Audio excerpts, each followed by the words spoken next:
Hey, welcome back.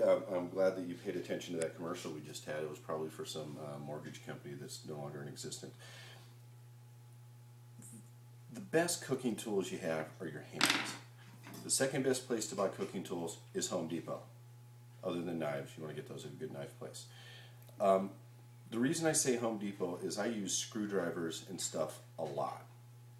We're going to be tackling this silver skin on the back. One thing I just wanted to mention again is this flap. I prefer to remove it. It gets in the way and causes uneven cooking. So again, we've got this silver skin. This is the part that gets in your teeth. What I like to do is I just take my screwdriver, come down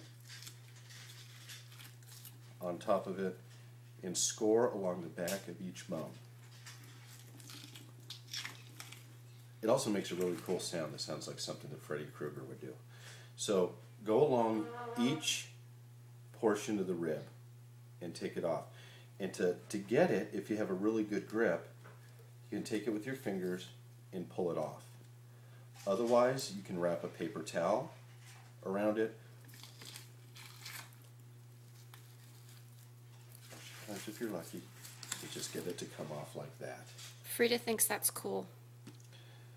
Now you're left with unproblematic meat.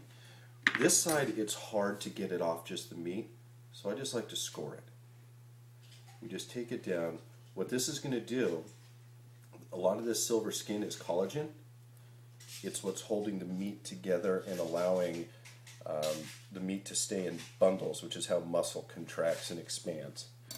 You can also come over and take the screwdriver and try and get underneath it, but it gets problematic and you start ripping up the meat. The last thing I want to do before we apply our seasoning is to try and trim up any just little funky bits of fat that hang off. Remember, pork fat rules, so don't try and take all of it because it's a lot of flavor. What the pork, since we're going to be smoking these ribs, it's going to be a low heat and the smoke is actually going to cure the meat on it. It's going to drive the smoke in and it's going to cook it for a chemical rather than a physical process. And here's some that I'm going to want to remove. That's just kind of getting in the way there. We shop at Longhorn Meats, which is in Auburn, and our buddy Phil is the proprietor. And Phil trims his stuff up super, super well. You can see from that rack of ribs, that much fat, that was like what was in Oprah's elbow. So that's not too much. And then we've got these nice pieces that I'm going to eat.